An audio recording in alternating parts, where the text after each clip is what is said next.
Welcome to the Infinite Wealth Podcast. I'm Cameron Christensen, along with our co-host Anthony Faso.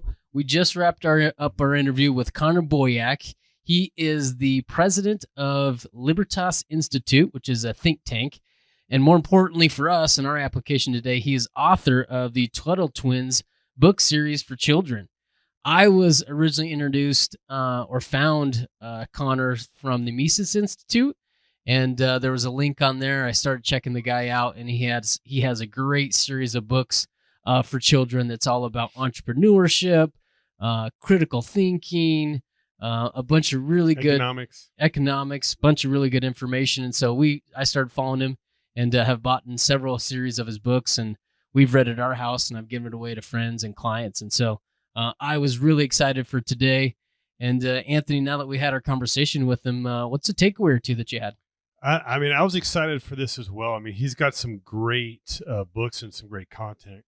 And if I had to pick a couple takeaways, I would say that how many times has somebody told you, man, I wish I would have learned this in school? Oh, countless. Right. But you know what? They don't. Right. They don't teach it in school.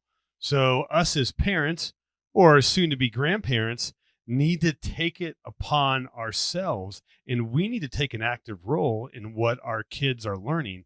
So what they do is they take what sounds on the surface a complicated subject, but he drills it down into a story with pictures, which is why Cameron likes it. And it's a great way for us to understand it.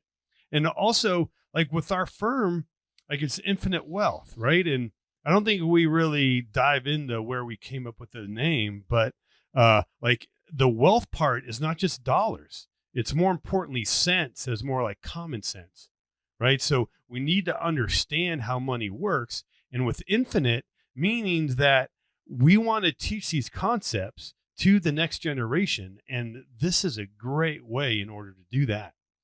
Cam, what were some of your takeaways?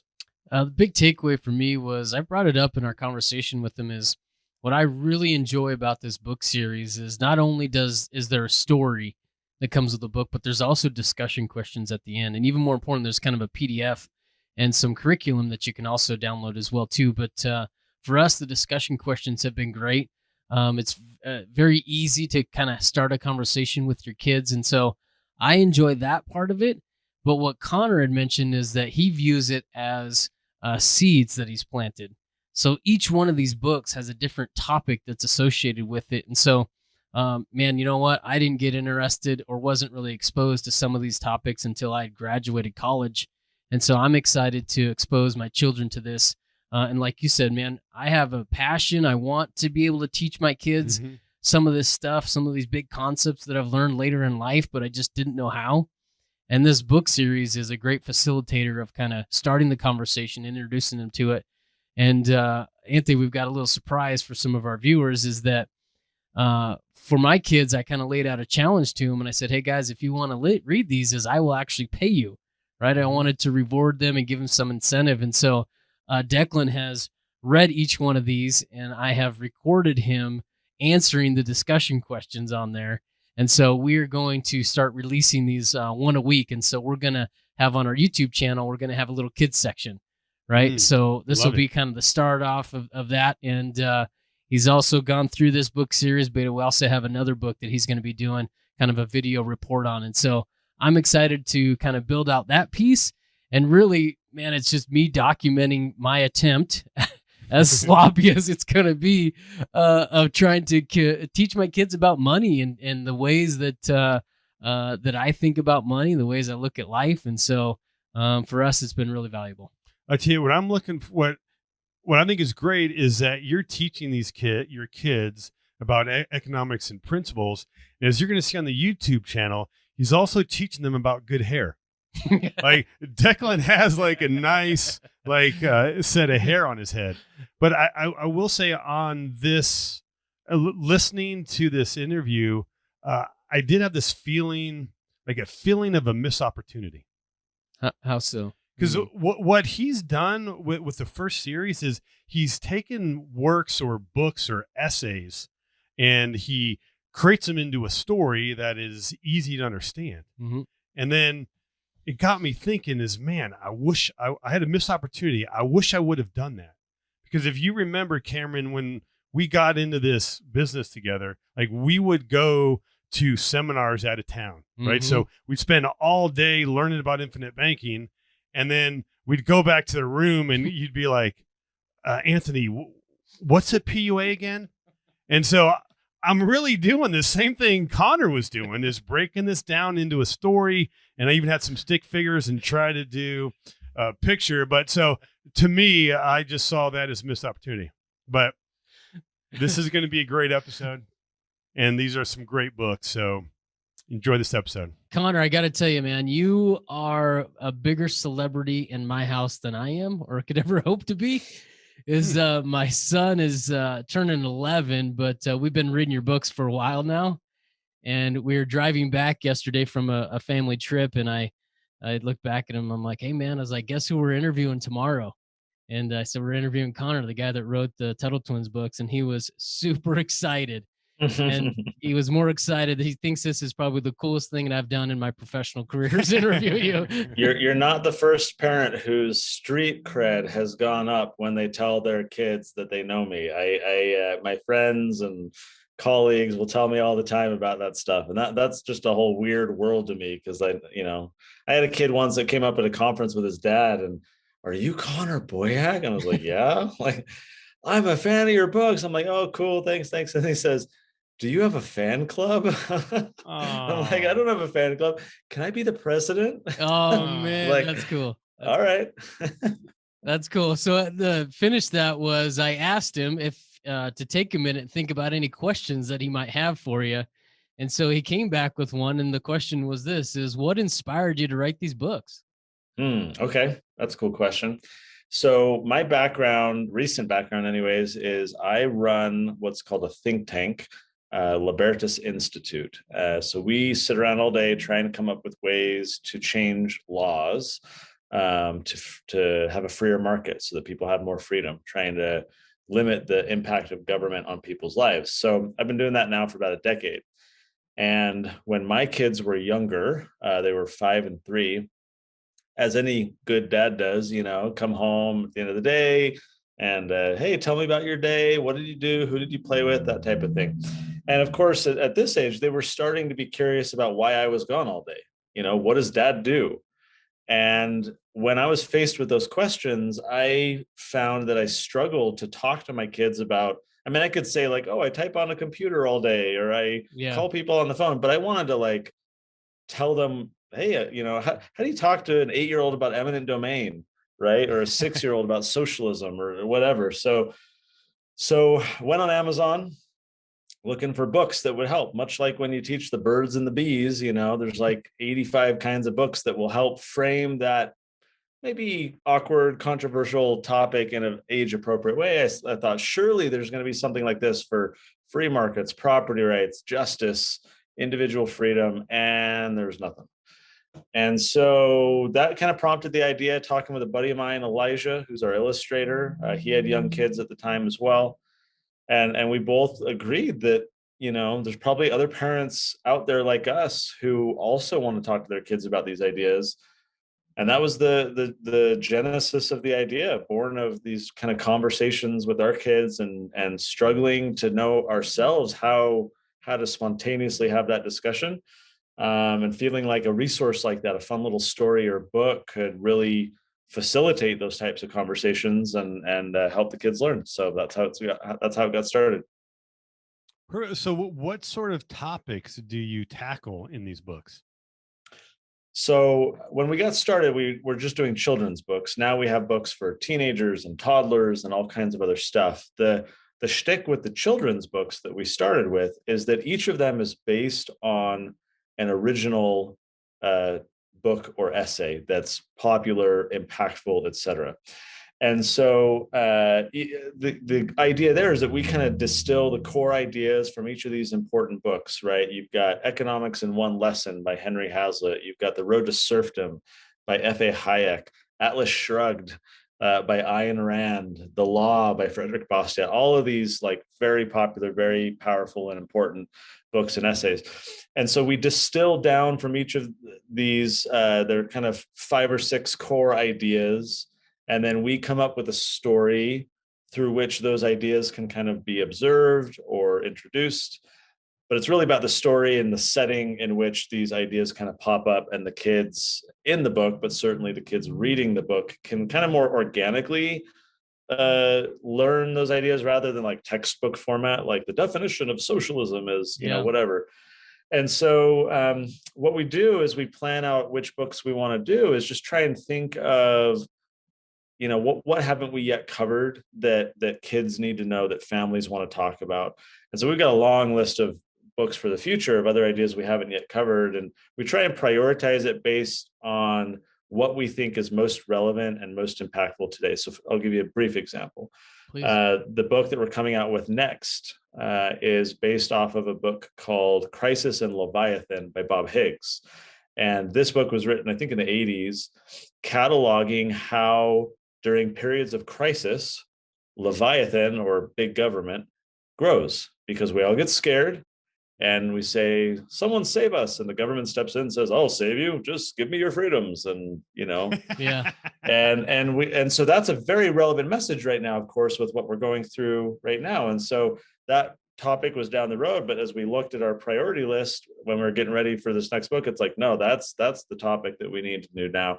And so it's more of a kind of fluid process, how we kind of determine which issues and stuff we want to do, just kind of depending on how we're feeling about what's happening in the world and what message we want to kind of bring to the market next. So what topics have you already addressed? I know you mentioned the pieces of work, but Sure. So Cameron can understand like what topics were in those books. Like okay, so rattling off a bunch across the whole series, we've got individual rights, the proper role of government, natural law, justice, collectivism versus individualism, protectionism versus a fair and free market, competition, entrepreneurship, sound money. We even get into polycentric law, like the moral basis of law, consent. What does consent mean when it comes to government? The Declaration of Independence talking about consent of the governed. We get into education and homeschooling and things like that. The golden rule, socialism, the dangers of socialism. I mean, we're touching on every important political and economic idea that we think needs to be taught. And a lot of them are interwoven. Spontaneous order is very, relatable to, division of labor or free market ideas like that. But when they're placed in their own story, like I'll give you another example. When we did our 11th book, it was just a few months before COVID hit. It was like the December of 2019. And in this book that I wrote, we're talking about stimulus and incentives and malinvestment and central planning and all of these things that we quickly then saw in the economic fallout and government response to COVID in the spring and summer that followed. And so that was a very fun and interesting and very timely message for us. But when we place each of these topics in their own story, we can introduce them in new ways, even if they're kind of interrelated with similar ideas that we've done in the past. So I imagine as we continue to do more and more and more and more books, we'll have to kind of get into these little niche approaches to introducing these new ideas. So we've kind of covered the gamut so far, but there's still quite a lot that we can do. Sorry, go ahead. Those topics sound great. I would say my first reaction is, can a kid comprehend those topics? Like, how do you make it so like the feeble-minded or the young can comprehend? Lots of pictures. Okay. So no, it's a good question. What we have consistently seen over the 7 years that we've been up doing this project is that we underestimate kids. Yeah. Kids get really tired of fluffy, crappy reading material that speaks to them at the age level that they're at, when in fact they're capable of and want to aspire to more. And when we treat kids like adults or like older kids, right, they can rise to the occasion. They like the challenge. I mean, I'm speaking generally, obviously, but as a general rule, I feel like we underestimate kids. And, you know, Bobby and Jane on the playground and blah, blah, like who cares, right? Like it's just mentally vacuous, and a lot of these kids don't care. So when we teach them big kid ideas or adult ideas, it's very intoxicating. In fact, I'm often asked, what age range are these children's books for? As I said, we've now got teen and toddler books, but the children's books, we've always said 5 to 11. That's kind of the sweet spot for our books. And yet, from day one, what we've seen, parents telling us time and time again, yeah, I was reading with my kids, but then I left the book on the table and my 15-year-old picked it up and read it all the way through. They would never do that with any other kids' book. But in these books, these are powerful ideas. They're big ideas. They're fresh. These kids have never heard these ideas before. And I'll say this as well. When we started this project, we thought we were producing kids' books. What we didn't realize was we were creating or teaching a massive secondary audience, and that was the parents, who themselves are never going to pick up economics in one lesson or the road to serfdom or whatever. And yet, in this like shared reading opportunity with their kids, their barriers are down, right? And they're like, oh yeah, I'm learning about economics, right? Like it's in the context of them helping their kids learn and a shared bonding moment and reading to their kids. And yet the parents, literally every day, I'm not embellishing, every day we get multiple social media posts and emails from parents saying, I've never learned any of that before, or I learned more in this book than I remember learning in Econ 101 in college. This makes sense. That textbook from college was just mind-numbingly awful and didn't make any sense. So they're fully illustrated. Elijah does a bang up job of using the illustrations to convey the point. Some of these illustrations he does are so helpful to break down the idea even more, so that if a kid reading the text doesn't quite get it, the illustration is going to reinforce the idea in a way that they can visually process and understand. I feel like we've got a good thing going where, I mean, we sold over 2 million books. So clearly it's working, and kids can understand these ideas. Parents are sending us their testimonials, and it's working. Congratulations. That you just described kind of our family's experience in a nutshell. Is we came across your books and I ordered them, brought them home, and kind of set forth a challenge to the kids and said, hey, you know what, if you guys read this, we'll give you a reward, this and that. And man, my son was 9 at the time, and he just tore through those books and he loved them. And actually, just maybe a month ago, he came back and he was asking for more. And he was like, hey, you know, remember when we did that series where we read all these books? He's like, are there any more of those? Like, can we do something else? And so, man, you know, we're out there looking. And to be honest, is I didn't see that you had the teenagers series up yet. Is that fairly new, or did I just miss it? So we've got 2 series for teens. We started out about 1.5 years ago with novels. If you guys remember the old choose your own adventure books absolutely. that were popular in the 80s and 90s, for the listeners who don't know, it's a novel where you can kind of pick your own path. Right, you're in a cave, and like, hey, to keep going in the cave, turn to page 82, or to run away, turn to page 53. And you can kind of design the story that way. So we created a series of books for teens that follow, we call them Choose Your Consequence. That's the name of our series. And so it's a way for teens, or preteens even, to learn economic and political ideas through these thicker novels and adventures that the Tuttle Twins can go on. In our novel, so in our children's books, they're age 9, the twins are, and in these novels, they're age 15. So we've kind of aged them up for that format. So we did that about 1.5 years ago. And then about 6 months ago, we released a new series of books called Guide Books. So we got the Tuttle Twins Guide to Logical Fallacies, where every chapter is a different logical fallacy, and we use stories and examples to help these teenagers understand critical thinking and how to be rational and whatnot. So Guide to Logical Fallacies, Guide to Inspiring Entrepreneurs, and then the Tuttle Twins Guide to Courageous Heroes. So every chapter we're sharing the story of a different person. What can we learn from them? What can we apply to our lives?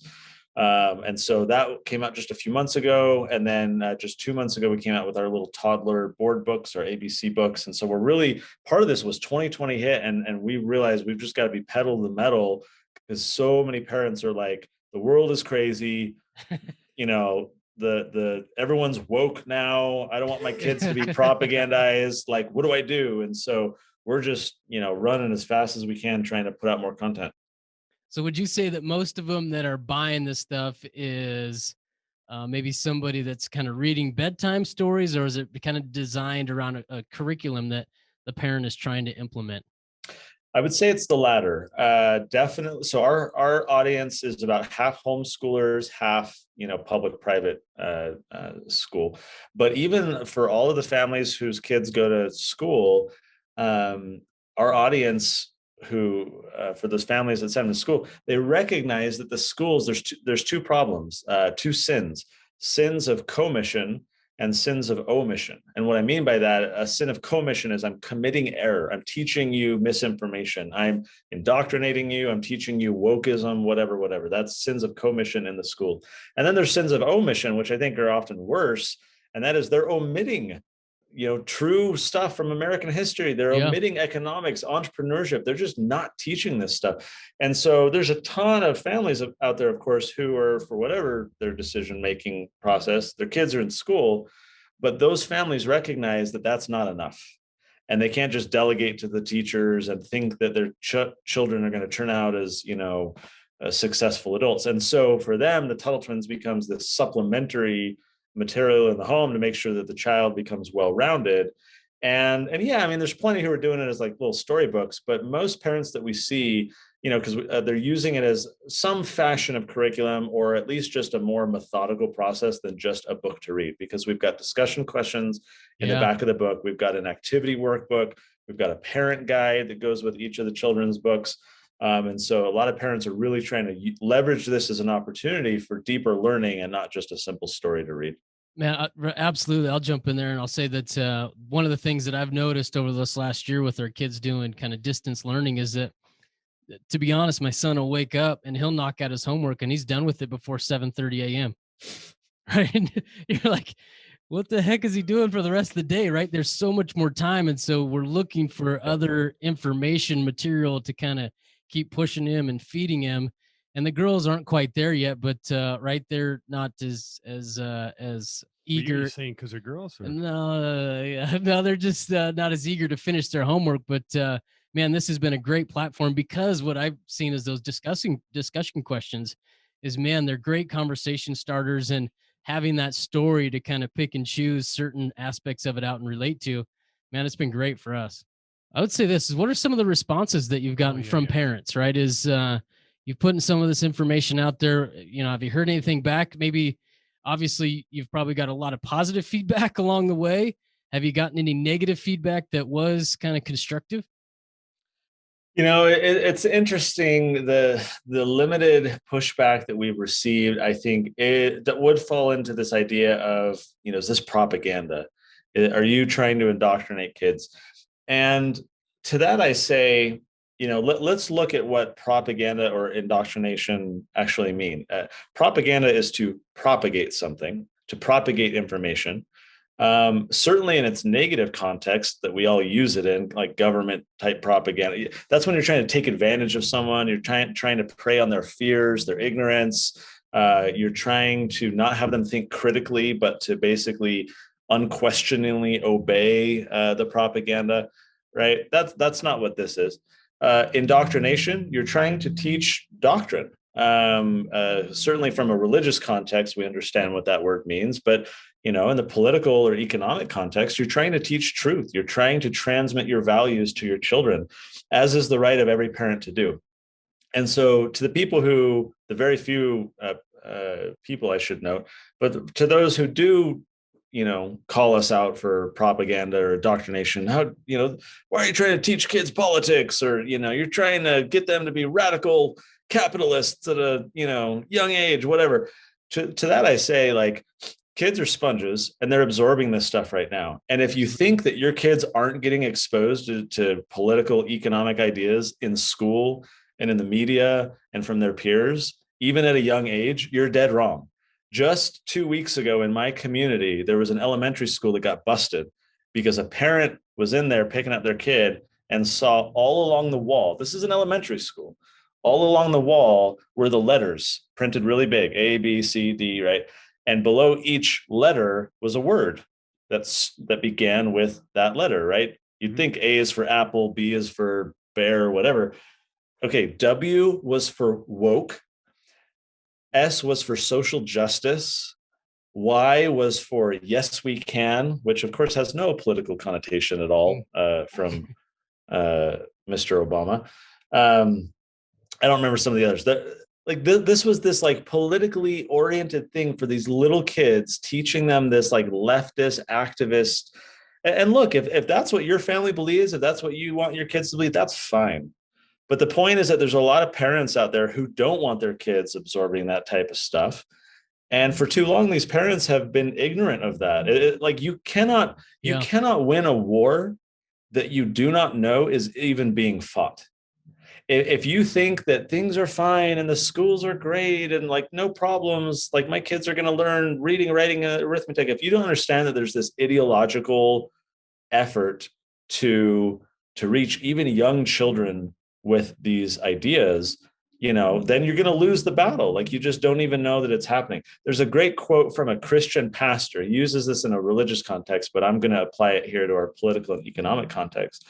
So for Christians, he says, can we as Christians really be surprised when we send our children to Caesar's schools and that they return home as Romans? Mm-hmm. And so in a political context or economic, I think it's the same thing. If you're going to surrender your children's intellectual development to someone else with completely different values than you or desires or beliefs, are you really going to be surprised when your kid turns out to be a social justice warrior who thinks we need to eat the rich and that capitalism is evil? At the end of the day, it's your fault. Like you didn't invest the time and pay attention at a young age to recognize that these forces and efforts were reaching your little sponge, 8-year-old kids soaking it up. So our whole effort with the Tuttle Twins is almost to think of it like a shield between a family and these arrows of collectivism and social justice and blah, blah, blah. And, and so family is kind of a resource to say, let's ward off that. And it's not that we want to like deny children the competition of ideas and the debate and critical thinking. We absolutely want that. But at a minimum, you got to give your children a foundation upon which they can evaluate some of those ideas and test them and, what is right and what do I believe? But they're going to start from some type of foundational perspective on the world. And I think our view is that parents should be investing more into transmitting those ideas. But like me, when I started this whole project, I didn't know how to do it with my kids. I didn't know how to talk to them about this stuff. And so I just figured, wait till they're older. And then it's always that inevitable, someone will do it. They'll get it in school. Yep. And so our mission now is to give parents those resources where they feel empowered to have those discussions and transmit the values that the parents already typically believe in, or sometimes are newly learning about with our materials, but that they can then give their kids that foundation of ideas about the way the world works and these real world ideas. And then later can come the debate and the differing ideas and the evaluation and the critical thinking. But you got to start with the basics, and that's what we're aiming to provide. I get excited because it wasn't until, I had graduated and became an entrepreneur till I started really kind of thinking about some of these ideas. And I get excited thinking that I can start having these conversations with my kids when they're 8, 9, 10 years old instead of when they're 25 and 30 years old. So that's exciting. One of the things that came to mind was, this is definitely biased. This is my bias, but I've always looked at kind of formal education as just teaching people rote memorization, right? Is you go memorize this and then you take the test and then you go on. And what I've found with kind of this study program, it's more you're teaching kind of logical and critical thinking to get to the conclusion, not just go memorize this and come back and take it for the test. And so, again, that's what I'm getting out of this thing. I love it. So I call it pump and dump. I'm a product of public school, and my head was pumped full of stuff that I would then dump out for a test and then forget because it had no relevance to my life. I wasn't intrigued by it, inspired by it. I didn't see it as applicable, even though, it's the proverbial, hey, teacher, when are we going to ever need to learn use this quadratic equation? Yeah. Oh, someday, why do we need to know about mitochondria? Like what, the components of a cell, like, oh, it'll be valuable. So, like, so it's pump and dump. I guess not totally, because I remember the word mitochondria, but I don't know what that is, or I have to go back and look. I just cell's remember powerhouse, man. I Come just on, remember the everybody knows that. word. And so to me, it's pump and dump, and that's the worst way to do it. Yes, you can think of our books in a way as kind of developing the critical thinking, but what we're really going for is seed planting, right? We're trying to just expose kids to a lot of these historical, foundational, important ideas about how the world actually works, not how delusional people wish it would work and how brainwashed people think it would, but like how a society actually functions and flourishes. The ideas of a free and prosperous society. And so, I mean, we think of ourselves like Johnny Appleseed out in the countryside, right? We're just like throwing out these intellectual seeds. And as kids are reading these books, that those seeds can germinate over time, that if a particular idea is of interest to them, then mom or dad or older sibling can be like, hey, cool, let's go watch a YouTube video about it. Let's go try and read the original book upon which this Tuttle Twins book is based and get deeper learning. And so we're trying to just kind of start these intellectual curiosities that can sprout later in other stuff. The most fun thing for me is when we get these messages from parents who talk about how they are seeing that their kids are actually getting it. One mom shared that they were in a grocery store and they were walking down the aisle of chips and cookies, and the kid paused and they're like, now I get why there's like 15 types of potato chips, right? It's competition, it's division of labor, it's spontaneous order, which are concepts we talk about in our books. There's no president of potato chip production that's overseeing everything through command and control, and we need these types of potato chips and these, like, it's the market, and there's different types for different people, and supply and demand. And so this mom was like, it came alive for my kid. They finally understood. A dad was telling me about a conversation he was having with a friend that his kid overheard, and they were talking about money. And suddenly it clicked for the kid from the Creature from Jekyll Island book, which is all about money and inflation and so forth. And the kid was able to participate in an adult conversation about money and what's happening right now, that they're printing all these dollars and the value of the dollars going down, even getting into crypto and things like that, because the child, I think he was like 8 or 9, had a kind of foundational reference point from this story that made sense for him. So he could then engage in this really interesting discussion, without which, the kid would be like, that's adult stuff. I don't get it. And so for us, it's really seed planting. It's planting seeds in kids' minds so that as they're listening to the radio, or they're hearing adults talking about something, or they see something at the store, suddenly the world comes alive and the kids can begin to understand all of these ideas in more detail. Awesome. If you were to pick maybe 2 of the most popular books out of the 11, what might be those 2 books if someone were to order just 2 or 3? Okay, so the more popular ones probably is the first one, is Tuttle Twins Learn About the Law. It's all about individual rights, proper rule of government, justice.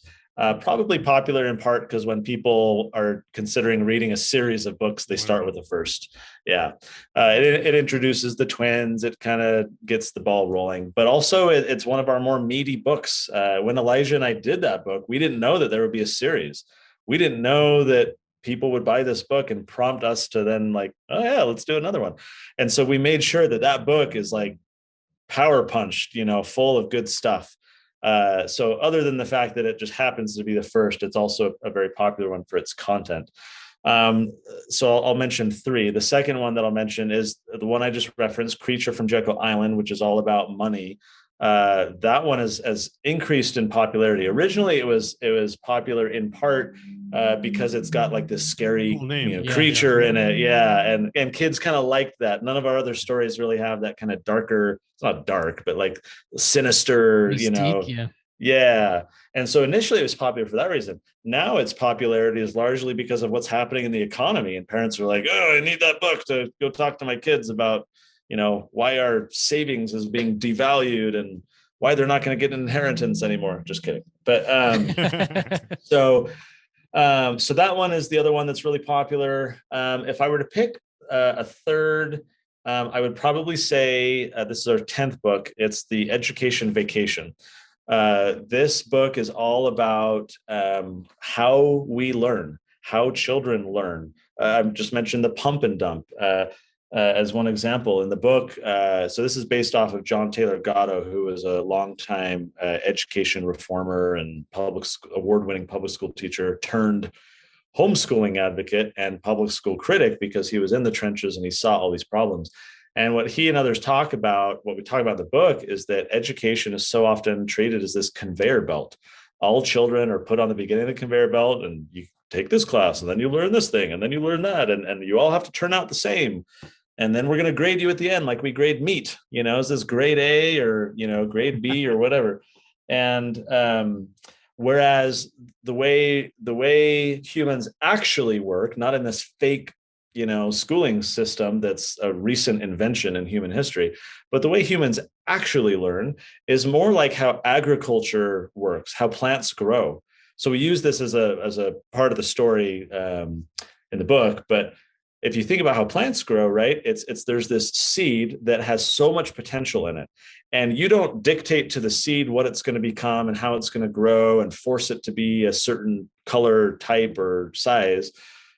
Instead, you provide the seed some very basic resources, right? You give it some soil, you give it some sun, you give it some water, and with the right environmental conditions, the seed is going to flourish. And the seed is going to do what the seed is going to do.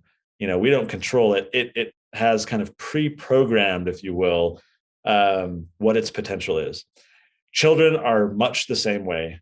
Despite an institutionalized conveyor belt schooling system that deprives them of that natural process in many ways. And so in the book, we talk about how this is how learning really works. For me, I mean, you mentioned after college, became an entrepreneur. I went all the way through public school. I went all the way through college, hated learning, hated school. It was a means to an end. I was supposed to do it. That's what I was told. To get a good job, you go to college.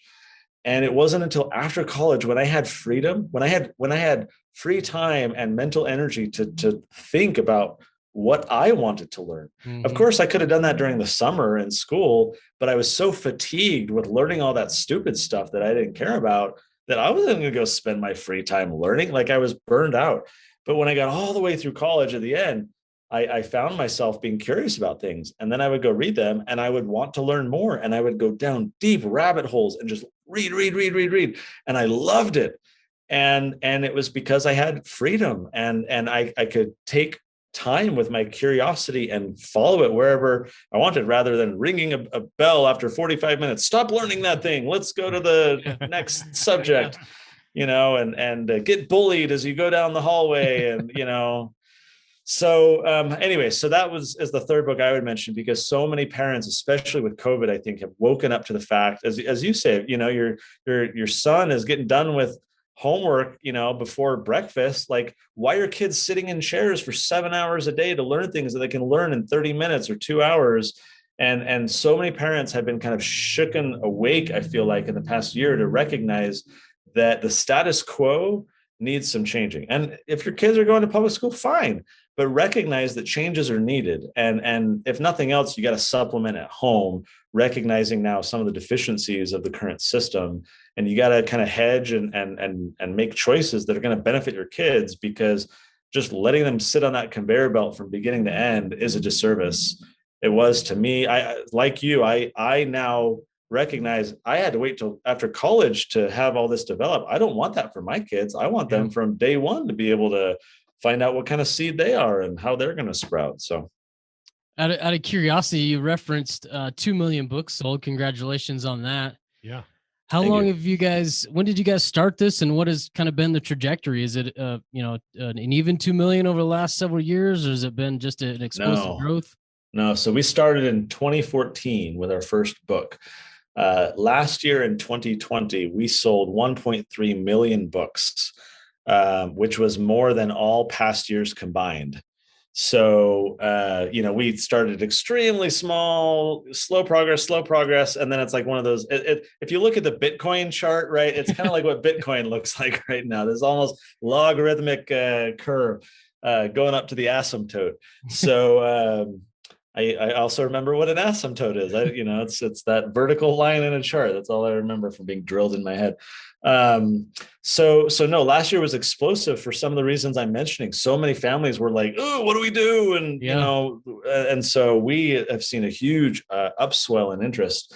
And that momentum seemingly continues. We're selling thousands of books a day, and there's just a lot of demand for this because I think so many families have recognized that the status quo sucks and a lot of curriculum does too, and they want their kids to learn good ideas, and a friend recommends the Tuttle Twins and off they go. Now, so you guys started this off with just thinking this was just going to be one book. How did you know that this could be bigger?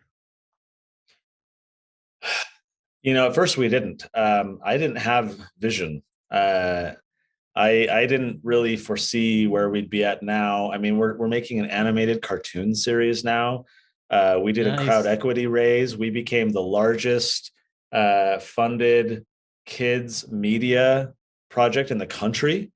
I mean, I didn't foresee any of this, and it was just like, oh, this will be fun. And I had written a few books at that point, and I just figured it'd be another book, and we'll sell a few copies, and never imagined the kind of response. And I continue to be blown away. Last year, I was just, I remember at the beginning of the year, we all were, when COVID hit and the government's locking things down, everyone was like, oh crap, like, is this when the crap hits the fan and things are about to like go crazy, and all that uncertainty. And it quickly melted away for us just because so many parents flocked to this type of content. And it was kind of one of those things like when preparation meets opportunity kind of thing. Like we had been doing this for a while, and then the world kind of fell apart, and we were there saying, hey, we can help. So I didn't really lack vision.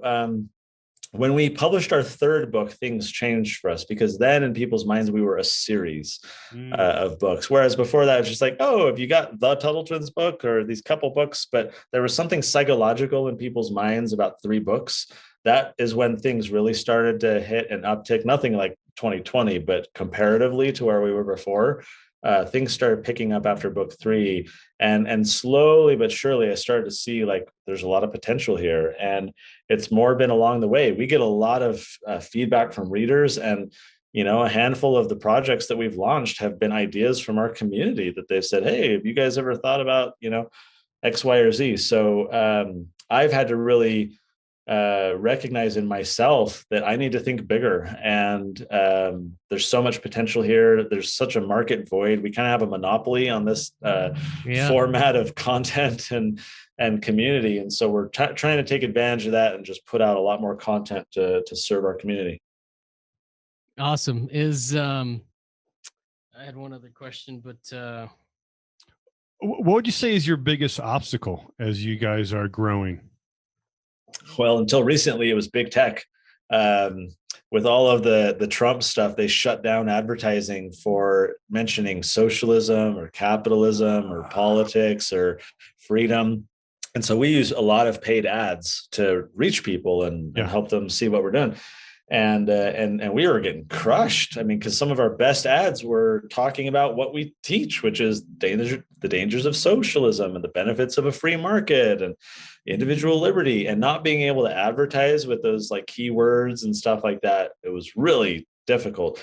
And that was because of all the kind of Trump stuff. And it was just a mess for about 5 months, from like November through just a couple of weeks ago. So that's been lifted. We're kind of reviving things back up. Now, I mean, what's our biggest obstacle? This is going to sound weird, but our biggest obstacle is us, in the sense that, we're very busy. I mean, I run a think tank. That's kind of my day job. And so this is now a large part of what I do. But we are our own bottlenecks in terms of just trying to get content out. Our audience is ready for it. They're salivating. They're holding out their money saying, come on, I want to buy the next thing. And we're not a publishing company. I don't have a team of writers, and like, we're not that. And so we've got those natural constraints of just, having other obligations and stuff. And so we're actually just now trying to determine other ways that we can kind of speed up the production cycle, just because the demand is so hot right now. You'd mentioned a couple of the kind of upcoming resources, a new book, a cartoon series. Are there additional resources that you guys are working on? What can we expect from you guys moving forward?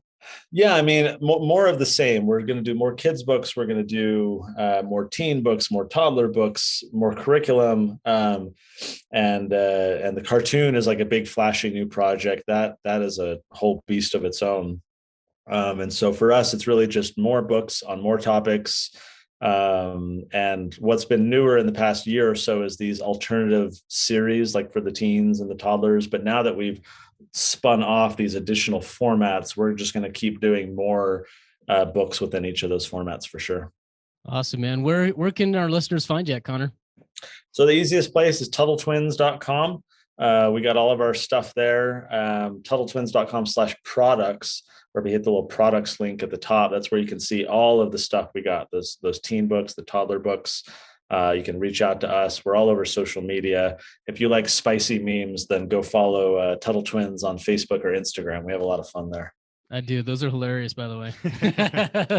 I think I got a top badge at one point for for interacting. But awesome, Connor. I really appreciate your time today, and thanks for the information, man. Happy to join you guys. Appreciate it.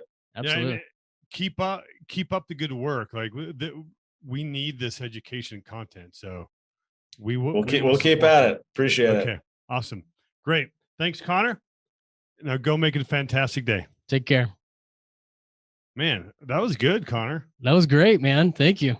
I'm glad you thought so. I knew it would be good, but like when we were developing our questions, like, how many questions can we ask him? But we knew that it would kind of naturally come up, and it was great to hear more of the backstory of this. I have one last question. How many cases would a guy have to buy to get a book autographed by you? How many cases? You can buy as many cases as you want. The hard, shoot me an email if you want to do that. The hard thing is our whole warehouse is independent and kind of automated. And so it's more just, I get down there about every 3 weeks or so.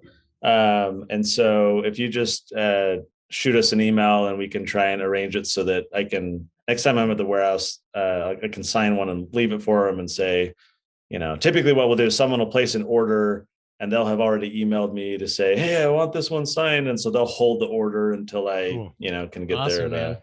Just shoot us an email. You want to tell Connor the idea you came up with the Declan? Oh, my son. So we started reading the books, and he got super excited. And as I'd mentioned, he kind of started tearing through those books pretty quickly. And so with the discussion questions is on our YouTube channels, I recorded him answering those discussion questions. Cool. And so I've got a series of 11 videos that we're going to put up there. And then he got through that, and now he came and asking for more information.